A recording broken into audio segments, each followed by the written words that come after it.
Hello everyone, Ember Power here, and welcome back to a new video. In this one, I'm going to be taking a look at some custom Paradox Pokemon cards that I designed.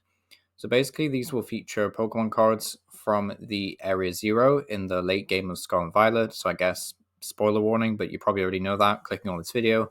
And of course, the games have been out for a decent while now, so I think that's fair enough. But either way, some custom card design things to bear in mind.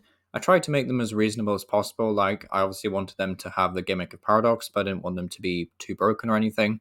You can decide for yourself if these are broken, because at the end of the day, they are custom cards, so the more fun, the more broken they are typically, so I kind of went for that kind of design philosophy, if that makes any sense, but, make of them what you will. I obviously don't think Pokemon will do these cards exactly like how I imagine them. I designed them with, mostly ability based, surrounded by booster energy, which says this Paradox Pokemon's card is attached to does plus 20 damage. So I kind of based it around this tool card that's featured on all the Paradox Pokemon. So that's where I went with it. But yeah, definitely some interesting thoughts regarding Paradox Pokemon. I think Pokemon will do a good job at handling them, hopefully. So, and we should see some sets later on in the year that feature Paradox Pokemon as well. So just going on to some first cards that were designed, AI Sada and AI Turo, are basically like the main villains, I guess, at the end of the game. I know some people disagree with that, but truth be told, they are like the final battles. I mean, look at the evil gleam in their eyes. Definitely villains, but AI Sada says, discard a card from your hand in order to use this card, retrieve up to 3 Pokemon from your discard pile with the photosynthesis ability, reveal them, and put them in your hand. It's not the greatest effect ever. It's pretty weak compared to stuff like Clara and Miriam, realistically, but definitely, a different way of recovering Pokemon. And certainly there's going to be cards later on which, require you to discard Paradox Pokemon. So being able to use AI Sada is nice. We also have AI Toro that says you have to discard a card again in order to use this card, but you also get to search your deck for 2 Pokemon from your deck with the Quark Drive ability. So Quark Drive is essentially the futuristic version of photosynthesis. I call it photosynthesis in all these cards because, well, I'm dumb and I forgot that it was protosynthesis, but apparently it's proto, not photo. But yeah, you'll have to bear in mind that throughout the video. But either way, AI Turo is kind of like the futuristic version, because AI Sada is for the primal or the past forms, and then AI Turo is for the future forms, which is where Quark Drive comes into play. So just looking at some Paradox Pokemon, we've got Roaring Moon and Great Tusk. Roaring Moon, 190 HP is pretty decent for a Stage 2. I think Stage 2 Pokemon overall should have more hit points, considering how much effort they need to get into play and get accelerated up. But we have the ability Photosynthesis, which should of course be Photosynthesis. Says if Pokemon has a booster energy equipped, once in your turn you may accelerate 2 different basic energy types from your hand to one of your Paradox Pokemon. So this is kind of like your main way of accelerating energy in the deck. Also has the attack Dragon Breath. For 2 darkener colors, does 120, and if you control at least 4 Paradox Pokemon, your opponent's active Pokemon is now paralyzed. So a pretty decent effect, kind of reference to the fact that Dragon Breath can potentially cause paralysis. But 120 damage isn't a lot, of course, so it's not really supposed to be a main attacker by any stretch of imagination. It's supposed to be sort of a support Pokemon that you use to get out and play to accelerate your energy. But we also have Paradox Great Tusk on the right here that says if it has a booster energy equipped, it takes 20 less damage from attacks. Also has the attack Earthquake for 2 fighting colors, does 130, and then 20 to each bench Pokemon. High retreat cost because Great Tusk is obviously a very bulky Pokemon, so he needs to be, but yeah, pretty solid basic attacker overall. Then we see Paradox Fluttermane and Sandy Shocks. Again, these are past forms of Pokemon. So we have Fluttermane that says place 2 damage counters on each non-Paradox Pokemon in play. And then Sandy Shocks is kind of like the Malamar, I guess. The Rapid Strike Malamar of the Paradox Pokemon. A bit weaker, to be honest, needing 2 energy and then 40 damage for each Paradox Pokemon you discard. Pretty weak attack overall. I don't think Sandy Shocks would be very good in Standard at all, but yeah, Fluttermane is certainly an interesting one for spread decks, because it also means that if you want to make use of it, then you can't actually really play any non-Paradox Pokemon without damaging them yourself, so something interesting to bear in mind.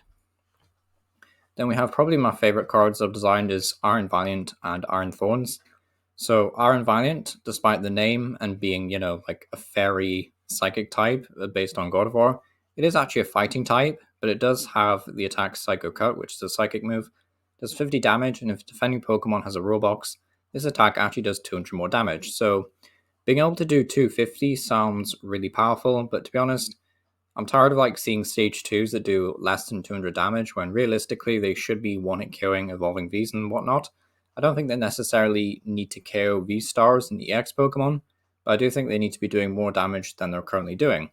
So Psycho Cut kind of circumvents that bit by saying, you do 50 damage, which is very weak against single price decks, but then you can do 250 against a Roblox, and then you need, a modifier such as Defiant Band or Choice Belt to KO an EX or V-Star Pokemon. So I really like the attack design in there. Also has the ability Photosynthesis that says if this Pokemon has a booster energy equipped to prevent all special conditions. Nothing too crazy, but will help you a bit against, decks that really want to try and poison you or use Polarises. Then Paradox Ironthorns is a similar story. He looks like he would be a bit of a metal type or maybe a fighting type, but nope, he's a lightning type. And he has the ability Quark Drive that says if there is a Stadium card in play, prevent all effects of attacks, including damage done to your Pokemon, excluding damage, I'd say. So basically, this just means that they can't place damage counters, they can't use stuff like Star Requiem or Viltol's Doom move thing that just one kills you, basically. So, you do need a Stadium. I didn't get around to designing Area Zero and what that would do, but yeah, Stadium card in play gets the effect. Also worth noting that Iron Valiant should also have Quark Drive as its main ability, not Photosynthesis. That was my bad. But yeah, going back to Iron Thorns, pretty bulky Pokemon, 230 HP because he is a bit of a tanky boy. Also has the fighting type move Giga Impact, which does 200 damage through energy. Nothing too crazy here, but yeah, pretty solid attacker overall if you just need a big Pokemon to do a lot of damage. Then we also see Paradox Iron Treads and Paradox Iron Moth. Paradox Iron Treads I think is a little bit weaker than the Great Tusk one, has a bit less HP as well. It says if it's a Stadium card in place, this Pokemon takes 30 less damage from attacks. And also has the attack Steel Roller that does 60 damage, and if there's a Stadium card in play, it does 60 more. So definitely some good synergy there with Area Zero stadiums, or just a stadium in general. But yeah, pretty decent, solid single prize attacker. Then we have Paradox Iron Moth, which has a really fun ability, Quark Drive, that says if there's a Stadium card in play, once your turn, you may place one damage counter on one of your opponent's Pokemon. So just a pretty fun ability to use, and just nothing too crazy. It's not quite quick shooting in Taion because it's stage 1, but it also requires a Stadium, so it's a bit limiting in that regard. And then Fire Spin as an attack isn't too great. You can switch out into something that could maybe wall for a bit, but yeah, Fire Spin's nothing too crazy there. Weakness to water because he is still a fire type, and then a retreat cost of 0 to reflect that he's very, very fast. So yeah, thanks for watching. Let me know what you think about Paradox Pokemon down below. Do you have a favorite one from these designs? I'm personally a big fan of Iron Valiant and Iron Moth. I think these are very fun cards. Iron Thorns is pretty okay. Fluttermane could be a cool spread deck.